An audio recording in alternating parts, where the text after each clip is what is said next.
So a couple of months ago, I was, scrolling on social media and looking up some stuff, and I saw something that really kind of was a little bit of a punch in the gut. You guys might have seen something like this before. Your life in months, okay? I'm 39 today, and let's assume I live to 90 years old. I don't know, I do some crazy shit. I don't know if I'm gonna last that long, but let's hope I do, and let's hope that, and it's divisible, 51 is divisible by, there's each of those months, each of those circles represents a month, each row represents 3 years, 36 months, right? And so that's 51 more years left, hopefully, in my life. But you kind of fake yourself out thinking you got a lot more time than you actually have. So Chris, go to the next slide. Of this time, you're gonna spend over 200 months sleeping, right? So that takes about a third of that time away. Next one, Chris. Then work. This is assuming I work until I'm 65 years old, and then I'm retired thereafter. If I keep on working, then that obviously gets increased. If I retire early, then that would be decreased. But another 89 months spending working. Next one. Driving to and from the grocery store, to and from work meetings, driving, spending time in your car. You're gonna spend 13 months of the rest of your life. And obviously, if you're older or younger, you can kind of do the proportions on this, right? 13 months driving. Next one. Hygiene, brushing your teeth, going to the bathroom, taking a shower, cleaning yourself up, getting a haircut. 19 months being spent on hygiene. Dining, this is either making your own dinner, it's going out to dinner, sitting and waiting for your food to come, cleaning up, preparing for dinner, cooking your dinner, grilling out, all those things are all included in dining. Chores. So chores is like really any sort of errands that you're running, right? Going to the grocery store or doing stuff around the house, taking the trash out, cleaning up the yard, like anything that you do that's just a normal, keeping everything at a status quo, it falls into the chores and the errands type column. So that leaves you with free time of 237 months that we are able to then design what we're gonna do with our free time.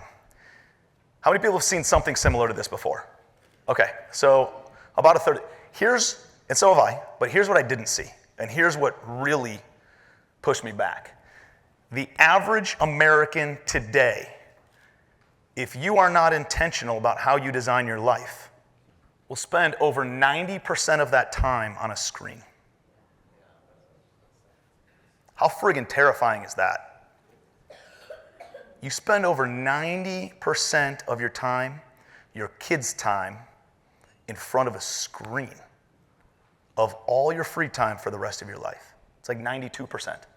That leaves you with 16 months left to actually do fun stuff that you want to do.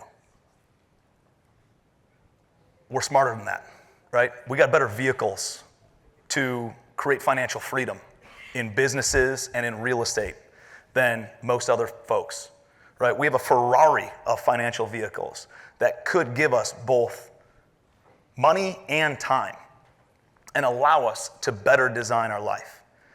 See, if you don't intentionally design and sit down and map it out of what you want your life to look like, what are we doing? We're leaving it at best up to chance. And when we leave it up to chance, Jim Rohn said, hey, if you don't set plans for yourself, you'll almost certainly fall into somebody else's plans. Guess what somebody else might have planned for you? You think they have their best intentions in place? No. That's the importance of lifestyle design. And so what I'd like to do is kind of take you through this process that has really, really helped me get a lot of clarity, get a lot of focus, get a lot of understanding of what matters the most in my life in order to then really dial that in. And I am not 100% perfect with this by any means, but I think by having the awareness around it, it gives you a lot more clarity on being better about it, right? And so from a lifestyle design standpoint, I want to talk a little bit about clarity and finding what that clarity looks like. I'm going to talk a little bit about island mentality, which is a cool exercise that I go through once in a while in order to become more efficient, more effective in the hours that I do dedicate to business and economics. I'm going to talk a little bit about some legacy metrics, right? This is a sheet that I follow on a weekly basis that gives me, keeps me in line on the things that I should actually be doing. How I've then integrated that into kind of like my calendar. So, what do you want? All right, this is a question that I think we all ask ourselves. I think it's a question that is very obvious in what are the things that we want. Well, I want to go on the vacations. I want to be able to afford this kind of property or this home. I want to be able to have this second home. I want to be able to have the jet membership. I want to be able to have all these different things. And I think that's very, very important. As I've accumulated more in business and in life, and I have all these properties and all these assets, you know what question I really started asking myself last year? What do I not want? There's a lot of stuff that I think we think is cool. I'll give you an example. What is the true cost of building your dream home?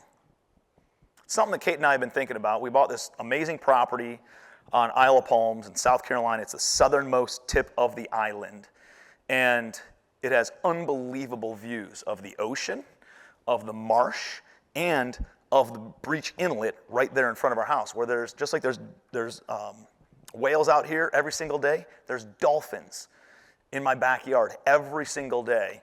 There's stingrays, and like there's little sharks cruising around, and like it's an unbelievable ecosystem of marine life and all these cool birds and cranes and all this stuff, and these 270-degree views all around this house. And I keep thinking like, but the house is kind of a little bit of a dated house.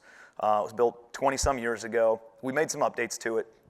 But it's also got a reverse floor plan where the living area is upstairs, the kids' bedrooms are downstairs, but the master's upstairs. So it's a little bit of a weird, doesn't feel as homey as what we might want. And Kate's like, I want to build a new house. I want to build a new house. I want to build a new house. And we bought it for a smoking deal. And if we built a new house, it would be worth a lot more than what it is today. And so from an investment standpoint, I think it's a good idea. But from a lifestyle standpoint, has anybody ever built a home, a custom home before? How fun is building a custom home? It's a horrible, it's not just the cost of building the home for $3 million or whatever we would put into it. It's the cost. Like I'm more concerned that I'm going to get divorced going through the process of building a house because of the amount of stress. Because now we got to move somewhere for probably 2 years. It's probably going to take a year longer than that. So now we're jockeying properties and homes and moving. It's like, then there's the mental capacity of it. There's all the decisions that need to be made. I mean, how many decisions? Who gets decision fatigue? Being a business owner, I'm like, I want less decisions to make. I want a simpler life. And so when I think about building a custom home, I'm like, I don't really know if I want this. It might be cool. I mean, even owning a home altogether, maybe I want to go rent. Maybe I want to sell this house, put $4 million in my pocket, invest it into somebody's fund that pays me 10%. I got $400,000 a year without having to worry about fixing things and all this other stuff, right? So it's all a season of life. It's all depending on where you are and what you want and what you don't want. But I think having that clarity, that's a really good question to start asking yourself. And then another thing would be why? Why do you want that? Why do you potentially not want that? Right? Who wants a bigger real estate portfolio? Who wants more doors? Okay. So, Patrick, why do you want more doors? How many doors do you have? First of all, let's tell everybody. 175 doors. And you own 50%, third? 33%. How many doors do you want? I'd like to get to 500. You want to get to 500. Why 500? More wealth, more generational wealth. More wealth, more generational wealth. So of those 175 doors that you have today, and listen, I'm not trying to talk you out of this or anything along those lines. I want to create clarity of why do we want 500 doors? Because I wanted 10,000 doors. And what I realized as I was growing my portfolio was my lifestyle didn't get any better as I hit a certain number of doors beyond that. In fact, my lifestyle got worse. I had more stress. I was on more loans. I had more investors blowing my phone. I had more management companies shitting the bed. I had more joint venture partners not carrying their weight. And there was nothing that I could afford with 5,000 doors that I couldn't afford with 1,000 doors. It was only a worse lifestyle. And I think back of how it actually impacted me. And it's like, why did I want 10,000 doors? You know why? Ego. I was pumping my own chest. And I think when you drive your business just for ego purposes, it's a bad way of building a business. I think more is not necessarily the goal, right? What your real goal should be is freedom. Freedom should be the goal. And I love what Kelly said up here is freedom becomes the goal. All of a sudden you start focusing on things. It's not necessarily growing the unit count. It's not necessarily growing the income. Sometimes it's reducing your expenses. One of the things that I'm doing this year is I want to buy a couple of apartment buildings, but I'm more focused on clearing out the headache properties, and with the money that I'm going to make from those headache properties, I'm clearing out any sort of debt that I potentially have. On any properties that I own, like we don't have much personal debt, but there's like my primary residence has some personal debt. I have a couple of investment properties that I own 100% of that I want to clear out the debt on. There's a property that Kate owns and has a little bit of debt on it. I want to pay that off. And there's purposes behind that. One is I don't want more money going out of my pocket because that turns into a liability, right? But also there's an asset protection standpoint. If this house that's worth $600,000 or $700,000 that's in my wife's name is entirely in her name, and something ever happens to me in business, I get sued, like there's lawsuits going on all the time about frivolous, goofy stuff. But if somebody pierces the corporate veil and comes after me, they can't get that property. So guess what? It's nice to know that you've always got a $600,000 or $700,000 home owned free and clear that's in your spouse's name, right? Same thing with our vehicles. They're all in Kate's name. And anything ever happens to me from a business standpoint, we at least got a couple cars to get around, we got X number of dollars. And so like there's certain reasons why you would do some of those things. But I think diving deep into the why question and saying, well, why do I want to own 500 doors? Well, I want more wealth. Okay, well, why do you want more wealth? Well, more generational wealth. Okay, why? And you start asking yourself multiple levels of why, you start getting to like, shit, I don't really know, right? Or yeah, I guess it's not as important as what I thought, how important I thought it might have been by being able to say that was the word. And I still want to hit $1 billion, net worth and some other things, but I want to do it in a more strategic and cleaner path than I did it than what I was originally on. So, you guys, how many of you guys were at Denver? When my buddy Brian Scrone came out and spoke on stage, talked about what matters most. Several of you guys were in Legacy Family. That was almost 3 years ago now. And he's got a book called What Matters Most, and it hits on the 5 F's. I added 2 more. But this gave me clarity of what I really need to be focused on, and the pillars of my life that I want to be focused on. So one is faith, and that could be as spirituality, that could be organized religion, it could be anything for you. Another is fitness, family, friends, faculties, it's mentality, mindset, fun, and finances. So these are the 7 F's.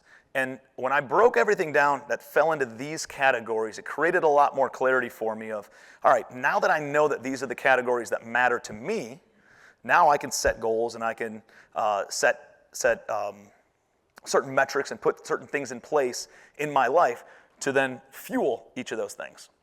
And by the way, I don't think that any one of us is ever perfectly balanced. I think balance is kind of a BS type of word, but I do think we can be in harmony, right? Maybe there's a season in your life where you're working hard on building the business, but it doesn't mean you need to neglect the other 6, right? You can keep them all kind of working together where you're not neglecting any one of them.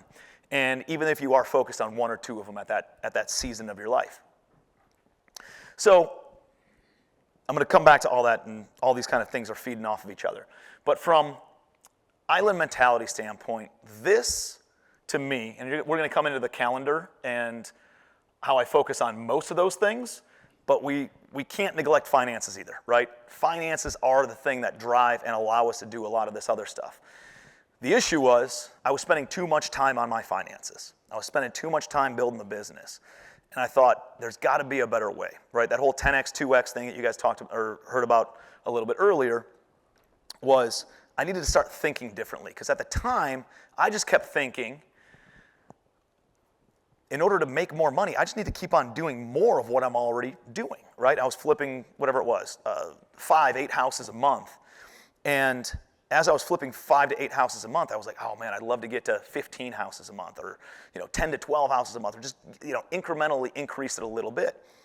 The problem with that was the answer that kept on coming in my head was, I just got to do twice as much of what I'm already doing. It wasn't anything revolutionary. It wasn't anything different. It wasn't. It didn't stretch me in any way. It just was doing more. And the issue with that is we've only got 24 hours in a day. And so what's the difference between Elon Musk, who's got 24 hours in a day, and me, who's got 24 hours in a day? There's got to be a difference, right? And a couple folks up here said something about along the lines of like going bigger, thinking bigger earlier on. And also what's really helped me is creating the power of constraints. Some of you guys know the story about how I had to raise $4 million in 48 hours for my first big 8-figure real estate deal. And my investor dropped out on a Friday, and I was closing on Monday morning, and I had to raise $4 million in a span of 48 hours over a weekend, and it sucked.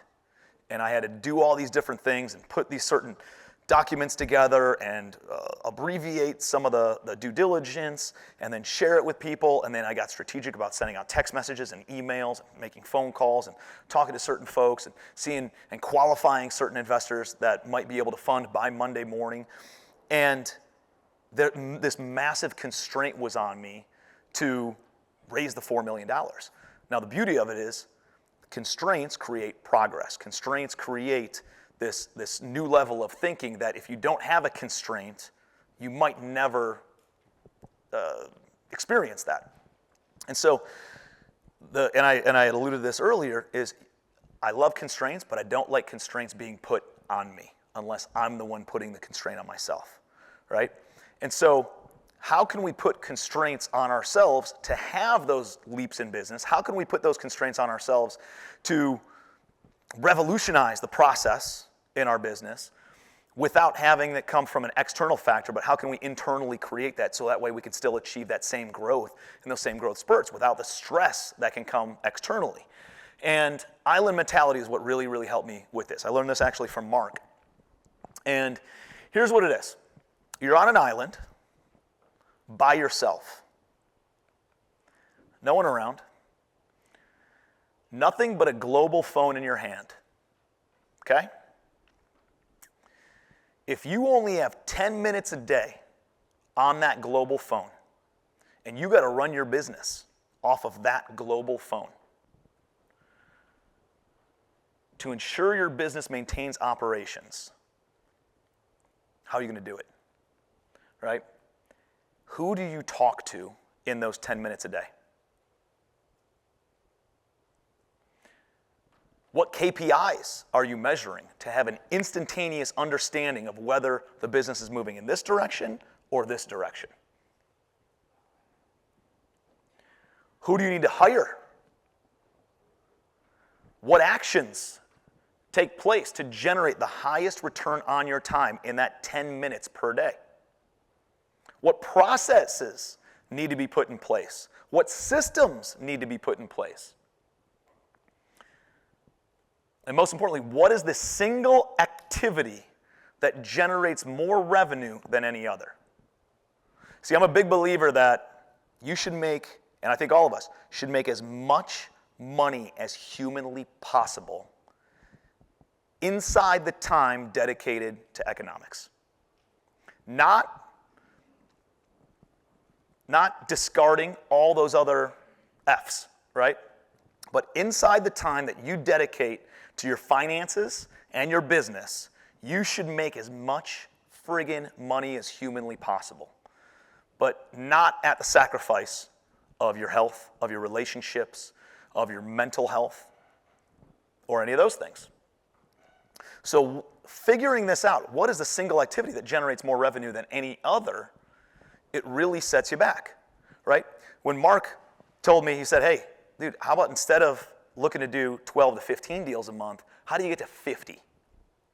That's a constraint that was put on me and my mindset in business. I couldn't possibly just do more of what I was already doing. I had to think about new systems. I had to think about new processes. I had to think about how do we not go and inspect houses before we buy them, but inspect them after we contract the property. Me not going out to the properties, but hiring somebody for $50 to go and walk a property, put a report together, and then send it back with a bunch of pictures. So that way, we don't have to drive an hour out there, drive an hour back, walk the property for 2 hours. Somebody else would do that for us.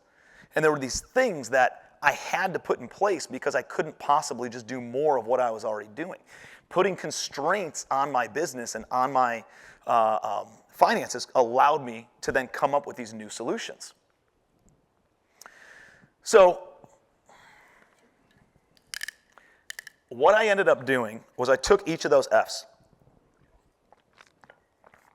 and I asked myself, and I put that exact same constraint on each one of those F pillars of my life.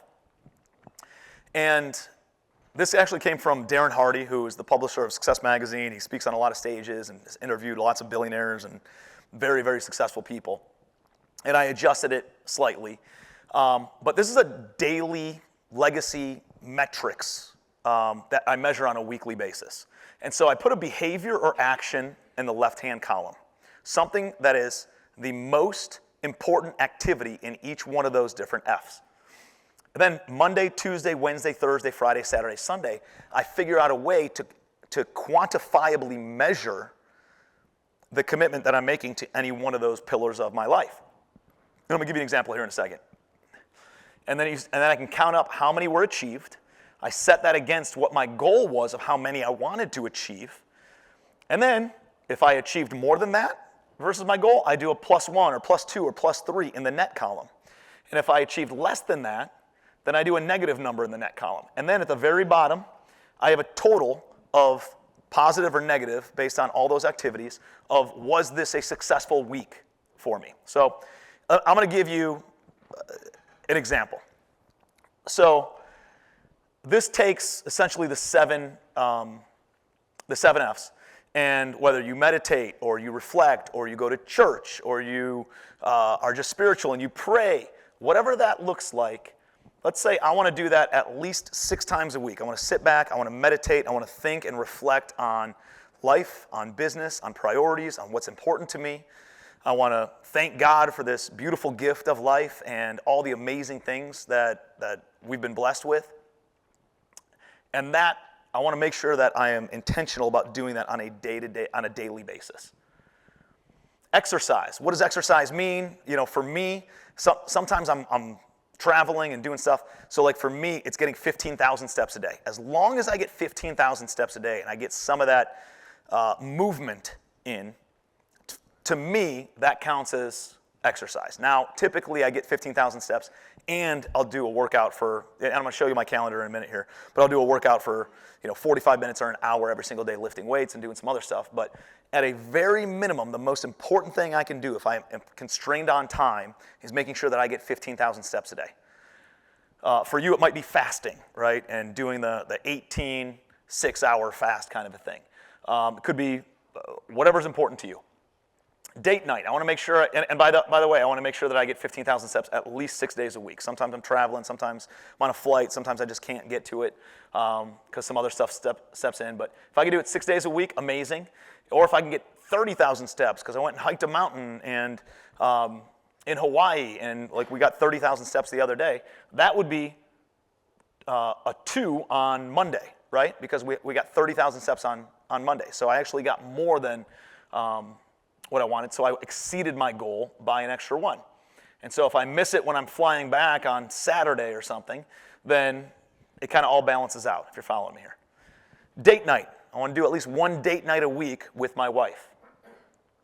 That could be also lunch date. That could be a dinner date. That could be a happy hour. That could be going out to breakfast. That could be us going on a walk.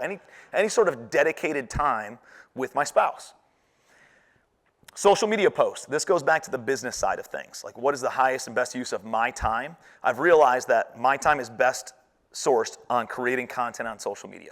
If I create content, it feeds deal flow for Nick. If I create content, it feeds money flow for our deals. If I create content, it feeds contractors, suppliers, vendors, potential joint venture partners, all those different things to make Carlin's life easier, potential team members or employees that we might be able to hire, all because I'm creating content on social media. Everything else funnels down from that. So it's really important that I do an organic social media post every single, or let's call it 4 times a week. Personal development. And so I have to either read or listen to a podcast for at least 30 minutes, 5 times a week. Quality time with the kids, minimum 1 hour, 7 times a week. And maybe that's 2 hours or 3 hours on a Saturday. And I'm traveling the other 2 or 3 days of the week. And so I missed out on those, but I can catch up on some other times. Guys' night, right? This is more fun and friends. And then the one thing. And actually somebody who was up here that said something about making sure that, I think it was Brian Manley. You said something about, hey, this is the 2 things that I do every day to make it a successful day. That's the question I ask myself. If there's only one thing, outside of these things, there's always going to be one thing that I didn't put on here that it's like an urgent and an important thing. And that's what my one thing is. And I'll write that in each day, like the night before, of like, as long as I get these closing documents signed, or as long as I get this capital raise, or as long as I do this, or send out this email, or do this webinar, or host whatever, this is the one thing that is the most important thing. If I just accomplish that, everything else, it's a successful day. So here's then how that looks. And when I created my lifestyle calendar, and by the way, you guys have this in front of you, and I want to do a little bit of an exercise. So you guys all have this calendar on your tables. So everybody grab the calendar, and we're going to spend a couple of minutes kind of going through this so that way you can design your ideal average day.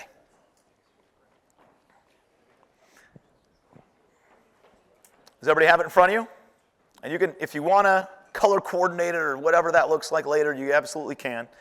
But for me, I time block for each one of these kinds of things, for each one of the big pillars. So here's the calendar, and here's my family time. So this is the family time that I block out.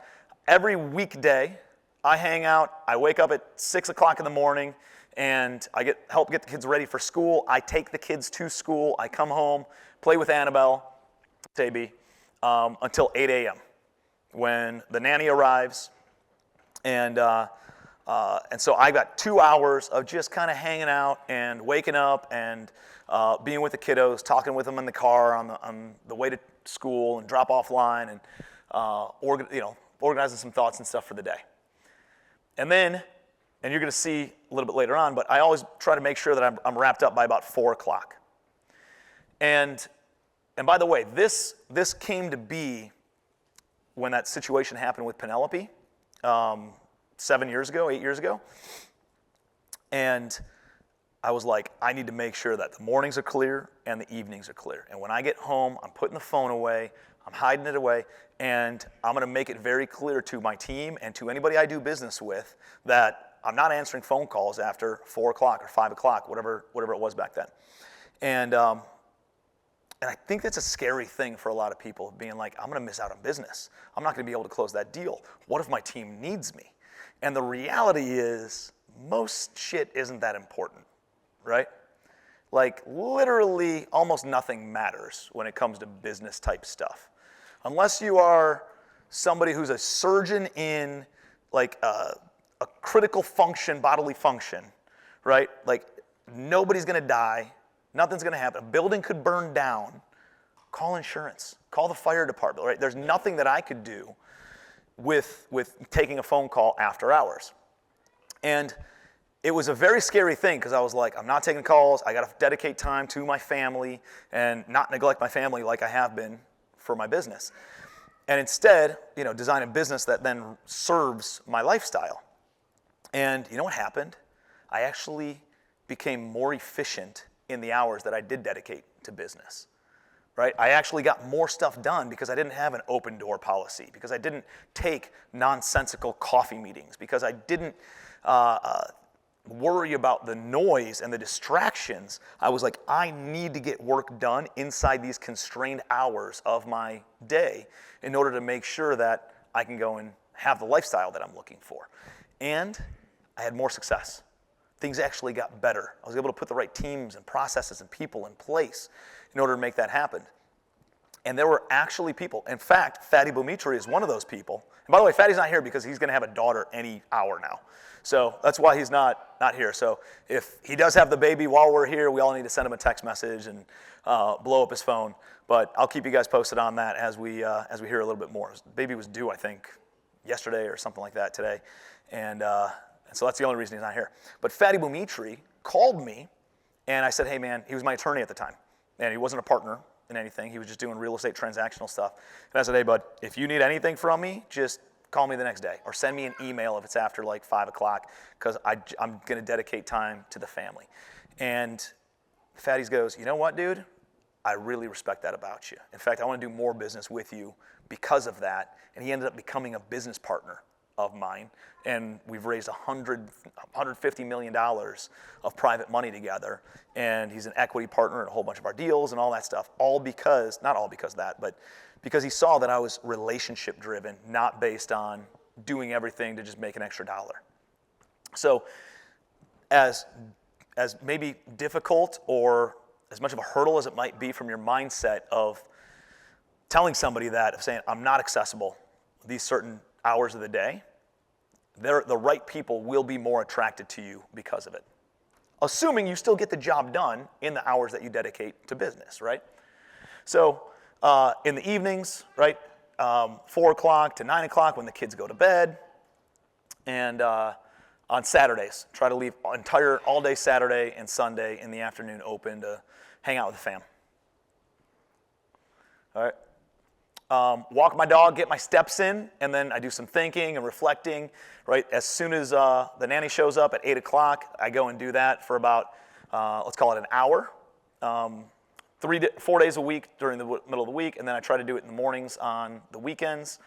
And then sometimes I'll do it when I get back from work on, you're gonna see my whole schedule in a second here. And then there's some relaxation time, right? And after the kids go to bed, whatever that looks like.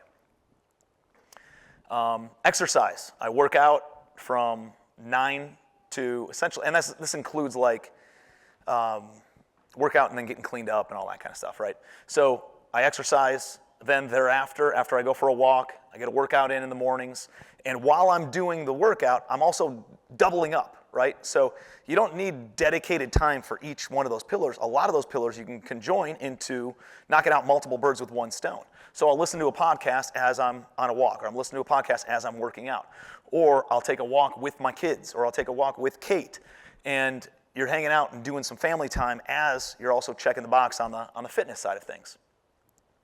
And then I fill in the extra time, and I've simplified this, and you can make it more complex or more simple than what this looks like, but then I fill in the time, the last thing, after I've figured out all the other things that I want to do with my time to make sure that my fitness and my family and my faith and my friends and my, I don't know, whatever the other ones, fun and faculties and everything else, all those other boxes are checked, then I fill in the gaps with work.